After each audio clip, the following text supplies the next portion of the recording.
सुन लो अर्ज हमारी, चले जाएंगे हम बिहारी जी। सुन लो अर्ज हमारी। पिता महाविष्णु ने सुंदर स्तवन किया है। ठाकुर जी को देखते देखते अपने पंचभौतिक शरीर का त्याग किया है। भगवान का प्रस्थान होता है। हस्तिनापुर में परीक्षित का जन्म होता है। उत्तरा ने सुंदर बालक को जन्म दिया है। नाम विष्णुरात हुआ है। जिस भी किसी के पास जाता है परीक्षण करता है कि मोर मुकुट वाला वो कहाँ है जिसने मेरी रक्षा कर दी थी माँ के गर्भ में।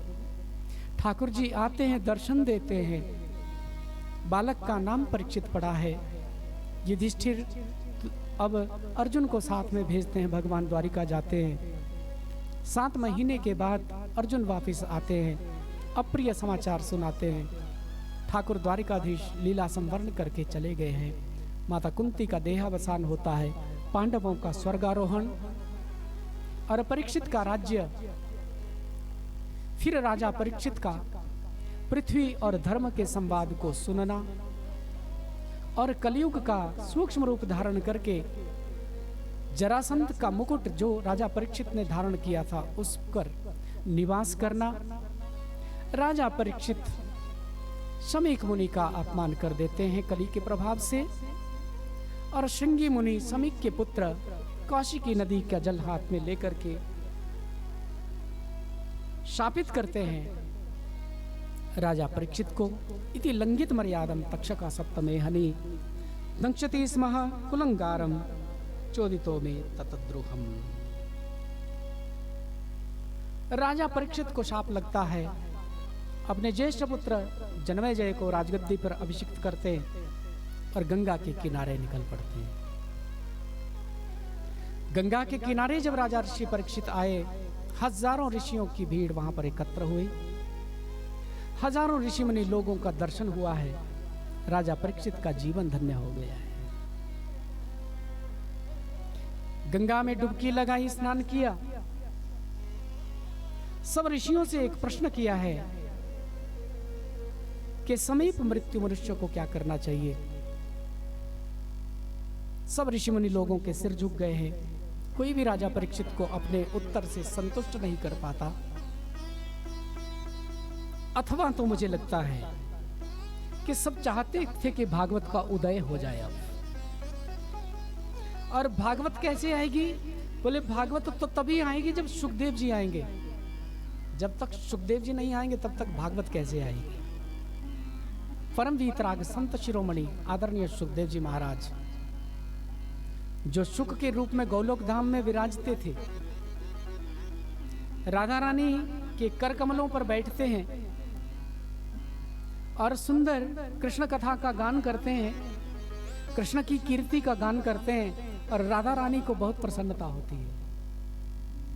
अपने प्यारे को कुछ संदेश देना है तो सुखदेव जी को भेजती हैं और वहां पर जाकर के कृष्ण कृष्ण पुकारने लगते हैं तो ठाकुर जी उनसे प्रसन्न नहीं होते।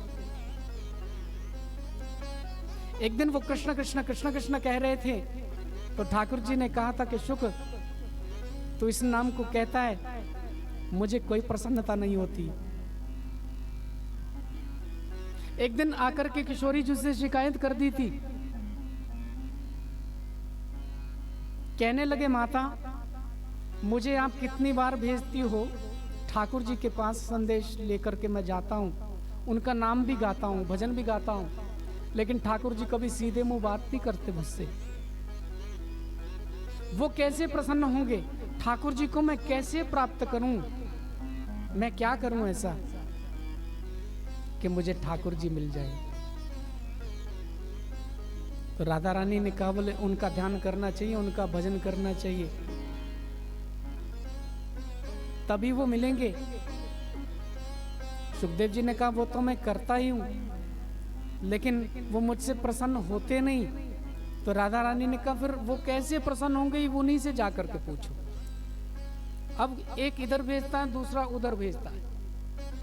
अब सुखदेव जी ने आज कह दिया, तब ले आपको बताना ही पड़ेगा कि आप कैसे रिझे। तो ठाकुर जी ने अपने मन की बात कह दी थी।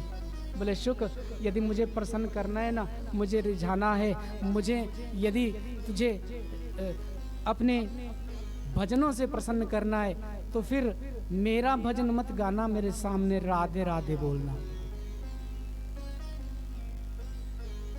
जय जय श्री राधे।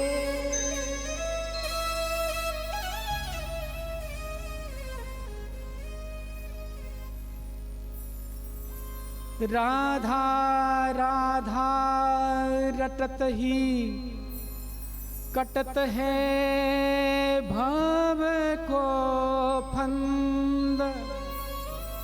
ब्रजवासी कहते हैं राधा राधा कहते भव के फंद कट जाते हैं। राधा राधा कहत ही कटत है भव के फंद। तिनको हृदय राखी है श्री ब्रज गोकुल चंद। और उनको हृदय में रखते हैं ब्रज गोकुल चंद, जो राधा राधा जपते हैं। राधा राधा जो कहे सब व्याधा मिट जाए, और कोटि जन्म की आपदा राधा नाम सो जाए। ये राधा नाम का प्रताप है। तो राधे राधे गाने लगे सुखदेव जी, और जब राधे राधे गाने लगे, राधे राधे गाने लगे, तो ठाकुर जी को बहुत प्रिय हुए।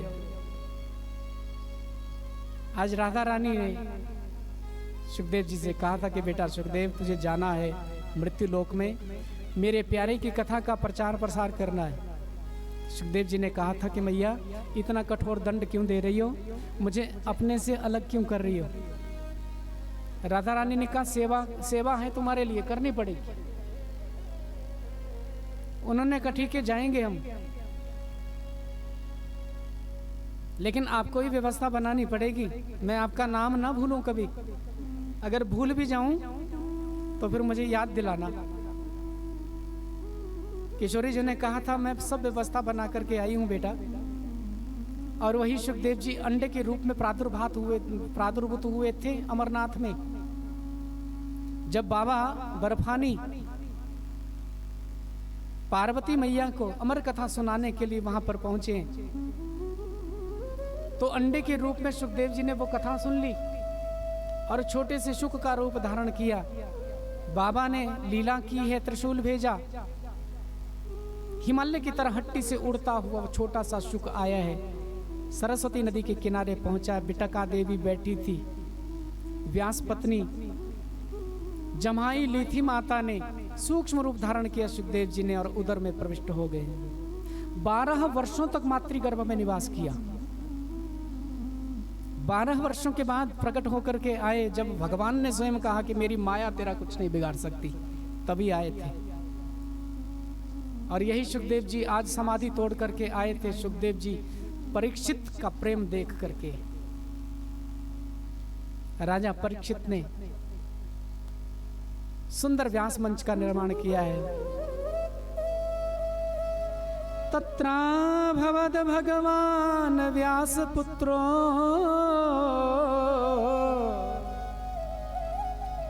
यादृच्छया गामटमानो नपेक्षा अलक्ष्य लिंगो निजलाभ तुष्टो मृतस्य बालैर् अवधूतवेशः दिगंबरं वक्त विकीर्ण केशं प्रलम्ब बाहुं स्मरतो रोतमाभं प्रलम्ब बाहुं समरोतमाभं।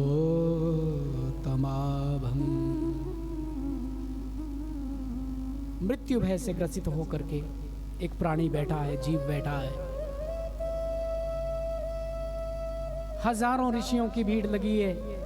सुखदेव जी आए थे अपनी मस्ती में झूमते हुए, कृष्ण कृष्ण कृष्ण कृष्ण गाते हुए, राधे राधे गाते हुए अपनी मस्ती में आकर के व्यास मंच पर आरूढ़ हुए हैं और सुखदेव जी पर दृष्टिपात कर दिया है। जैसे ही देखा था सुखदेव जी को, सुखदेव जी ने कहा मेरा कल्याण हो गया, मेरा कल्याण हो गया, मैं धन्य हो गया, मैं धन्य हो गया। आज गुरुदेव की कृपा भरी दृष्टि मुझ पर पड़ गई है। हे गुरुदेव, आपने मुझे देखा है, आपकी करुणा भरी दृष्टि पड़ गई है, मैं धन्य हो गया, मुझे सब कुछ मिल गया। मुस्कुराते हुए सुखदेव जी ने कहा था, गोदोहन मात्र काल से अधिक मैं कहीं रुकता नहीं हूं परीक्षित। कहो क्यों याद किया है, क्या चाहते हो परीक्षित। उसी समय राजा परीक्षित ने सुखदेव जी के चरणों का अर्चन किया था, वंदन किया है, पूजन किया है और सुखदेव जी के सामने हाथ जोड़ करके कहते हैं कि गुरु जी, केवल एक जिज्ञासा जीवन की है, वो जिज्ञासा पूर्ण हो जाए तो चैन से मरूंगा।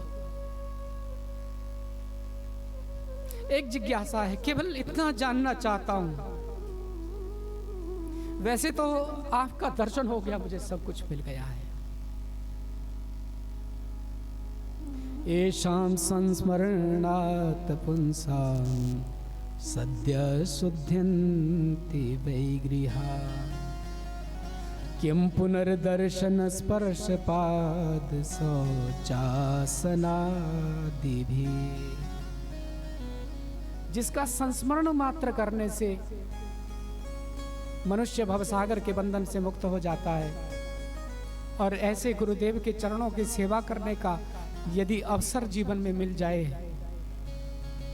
तो मनुष्य का कल्याण क्यों नहीं होगा। पूछना चाहता हूं आपसे, अतः पृच्छामि संसिद्धिम योगिनां परमं गुरुम पुरुषस्य यत् कार्य म्रियमाणस्य सर्वथा। योगियों के परम गुरु आपसे मैं जानना चाहता हूं कि मनुष्य को क्या करना चाहिए और जिसकी मृत्यु निकट आ गई है उसको क्या करना चाहिए। केवल परीक्षित के प्रश्न नहीं है, हम सबके जीवन के यही प्रश्न है। हमें जीवन में यही तो पता नहीं चल रहा है कि हमें करना क्या है, हमारा आगमन क्यों हुआ है, हम आए क्यों हैं इस तरह पर, उद्देश्य क्या है। इस प्रश्न का जिस दिन समाधान हो जाए तो जीवन बन जाए, जीवन धन्य हो जाए।